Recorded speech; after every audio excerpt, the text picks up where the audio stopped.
L'économie américaine repart plus vite et plus fort que nous, notamment en Europe, parce que les Américains en font trop. On voit ça avec vous, Patrick Artus. Bonjour Patrick. Bonjour David. Chef économiste de Natixis, on a un déficit public américain, on parle d'une autre de 9 points de PIB en France, ils sont à 15 aux États-Unis.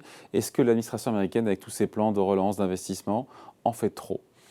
Alors, on peut calculer ça d'une façon simple. Ou est-ce que nous, on n'en fait pas assez ? Voilà. Alors, c'est un vrai débat. Hein. Alors, à nouveau, c'est un débat sur lequel de grands économistes se sont exprimés. Hein. Vous avez Olivier Blanchard et Larry Summers, hein, l'ancien secrétaire d'État au Trésor de Bill Clinton, qui ont dit que l'administration Biden en faisait beaucoup trop et que ça allait être extrêmement dangereux, en particulier à cause de l'inflation qui allait revenir. C'est vrai qu'en termes de décroissance, en 2020, ils font moins 3 et ils font plus 7 cette année. Ouais. Alors oui, c'est à peu ils près les prévisions. Ils ont fait moins 3,5. Oui, moins 3,5. Et ils vont faire plus 7, probablement plus 10 au deuxième trimestre, qui ne va pas être de 2021.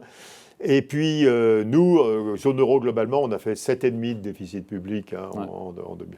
Alors, c'est très difficile de rentrer par le bas, c'est-à-dire de regarder toutes les dépenses, dans les plans de relance, parce que d'abord, il y a de l'argent qui a été annoncé, qui n'a pas été dépensé. Et donc, ce que je suggère, c'est de faire un calcul par le haut. Donc, vous pouvez faire le calcul suivant. Quelle a été la perte de PIB entre 2019 et 2020 et quelle a été, ou vous pouvez mettre aussi le premier semestre 2021, hein, et puis quelle a été la variation du déficit public en réaction à cette perte de PIB. Si c'est 100%, ça veut dire que l'État américain a compensé la totalité de la perte de revenus pour les ménages et les entreprises. À l'euro près, comme on dit. Voilà. Enfin, au dollar près. Alors, vous trouvez 3 groupes de pays, je ne vais pas les donner tous. Il y a les pays qui sont très nettement en dessous de 100%. La France, on est autour de 70%. Ce qui veut dire qu'on a beaucoup moins, que l'augmentation de notre déficit public par rapport à ce qu'il aurait dû être, c'est 70% de la perte de PIB par rapport à ce qu'il aurait dû être. Ouais. Donc on a sous-corrigé. Ouais. Il y a un groupe du milieu qui est autour de 100%, où il y a l'Allemagne, par exemple, et le Royaume-Uni. Et puis il y a les États-Unis qui sont à 160%. Donc ils ont fait un déficit public qui est 160% de la perte de PIB. Voilà. Donc 60% de plus que ce qui était nécessaire. Voilà. Alors ça se voit dans les chiffres. Les profits des entreprises américaines au quatrième trimestre 2020 sont très au-dessus du quatrième trimestre 2019. Et le pouvoir d'achat des ménages américains augmente de 7% en 2020. Année de crise. Le plus rapide depuis 30 ans. Donc ils en ont trop fait. Donc là, il n'y a pas de débat, ils en ont trop fait. Les Allemands ont fait à peu près ce qu'il fallait. Et les Français... pourquoi on les montrerait du doigt, les Américains ? Parce qu'ils en ont trop fait, tant mieux pour eux. Quoi, alors l'argument de Summers, qui est quand même un des principaux critiques de cette politique, c'est que du coup, il va y avoir de l'inflation et que ça va être contre-productif parce que comme il y a de l'inflation, les taux d'intérêt vont monter et que ça va être désastreux pour la planète. On ne voit rien de tout ça pour l'instant. Alors on voit rien de tout ça, mais il faut un peu réfléchir. Voilà. Donc quand même, on peut conclure qu'ils en ont trop fait. C'est pas la peine de remplacer 160% de la perte de PIB. Il faut s'arrêter à 100%. Voilà. 100% c'est bien. Et les Français, on peut le reprocher. Où c'est en France ? C'est pas le pouvoir d'achat des ménages qui a augmenté de 0,4 en 2020. Donc, pourtant, il avait dit président quoi qu'il en coûte. Oui, mais c'est sur les ménages, c'était quoi qu'il en coûte. Ouais. Les entreprises ont perdu, suivant les estimations, entre 60 et 80 milliards de fonds propres. C'est-à-dire que leurs profits ont été 60 à 80 milliards plus bas que ce qu'ils auraient été sans la crise. Donc c'est les profits des entreprises en France qui ont souffert de ce qu'on n'a pas. On n'a pas fait quoi qu'il en coûte vraiment. On a fait 70% de quoi qu'il en coûte. Sur les entreprises. Et c'est pas les ménages, c'est les entreprises. Alors revenons aux États-Unis. Donc, on peut conclure qu'ils en ont trop fait. Il n'y a pas de sujet, ils en ont trop fait. Alors, l'argument de Summers, c'est que ça va être inflationniste, parce qu'il y a trop de demandes, en gros.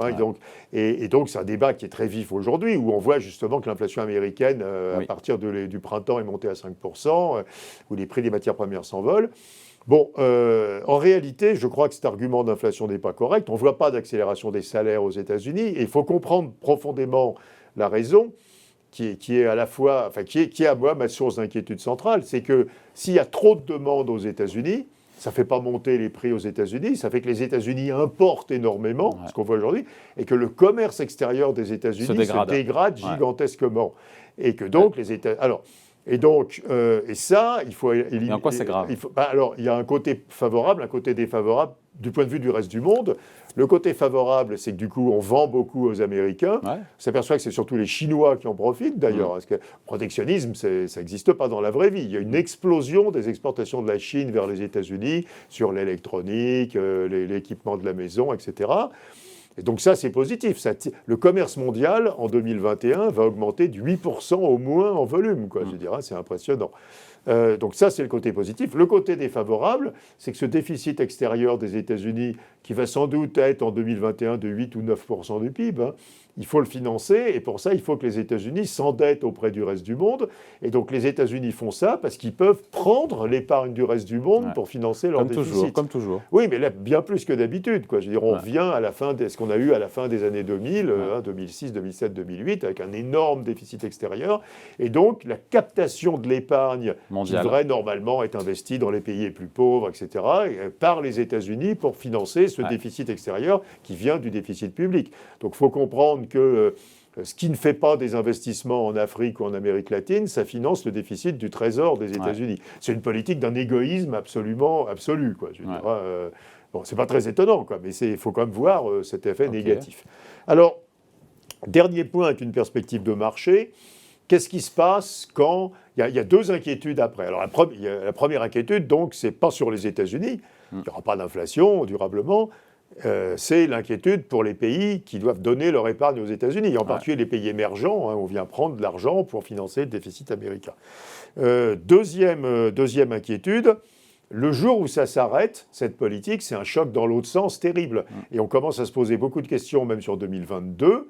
On va sans doute avoir ces mêmes 16 points de PIB de déficit public en 2021 aux États-Unis. La prévision consensuelle, c'est qu'on serait autour de 9 en 2022. Ça fait 7 points de PIB de moins. C'est monstrueusement... Comment ils font les Américains pour baisser de 7 points parce que l'échec au ménage, ça s'arrête fin août, par exemple. Hein, c'était quand même $400 par semaine, si ma mémoire est bonne. Pour à peu près tous les ménages américains, tout ça s'arrête, quoi, je veux dire. Hein. Et c'est remplacé par des plans de sécurité sociale et d'investissement public, mais qui sont étalés sur 8 ans, donc qui sont beaucoup plus petits. Hein. Et donc, on va avoir une contraction budgétaire colossale aux États-Unis. Quand vous perdez 7 points de PIB de déficit, c'est 7 points de PIB, alors pas de demande en moins, parce qu'il y aura moins d'imports aussi, mais c'est au moins 4 points de demande intérieure en moins. Donc ça veut dire une croissance qui atterrit. Ça veut dire qu'il va y avoir très peu de croissance en réalité aux États-Unis en 2022. Et donc, alors en moyenne annuelle, ça ne se voit pas trop, parce qu'il y a des effets de base, on prévoit de l'ordre de 4% de croissance. Mais sur le rythme de croissance aux États-Unis en 2022, on va être très bas. Donc ça, c'est évident, il y a un contre-coup de cette politique et personne... Et donc la conclusion, c'est quoi alors ? Sur les marchés... Alors, conclusion, si je prends une casquette de marché financier, personne n'a encore compris qu'il y aura beaucoup plus de croissance en Europe qu'aux États-Unis en 2022. Et ça a des effets importants sur les marchés, et qui ne sont pas encore assimilés par tout le monde. Et puis, donc favorable au marché européen, bien sûr, avec plus de croissance qu'aux États-Unis. Donc ça, c'est... Et puis, après, il y a le dollar.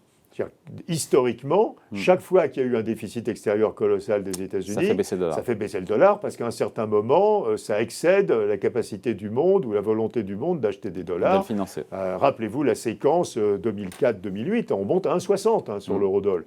Donc il ne faut pas exclure, alors pas maintenant, parce que les marchés anticipent une politique monétaire restrictive plus tôt aux États-Unis qu'en Europe, donc ça tient le dollar et l'euro est autour de 1,19 depuis un moment, et tout l'été 2021, mais 2022-2023, on pourrait avoir une forte dépréciation du dollar à cause de cette énorme accumulation de dette extérieure des États-Unis. Et donc pas bon évidemment pour la zone euro. Donc il faut bien, même d'un point de vue de marché, et pas simplement d'un point de vue d'économiste, il faut bien comprendre ce qui se passe avec cette politique de la demande aux États-Unis. Voilà qui est clair. Merci beaucoup Patrick. Merci David. Salut.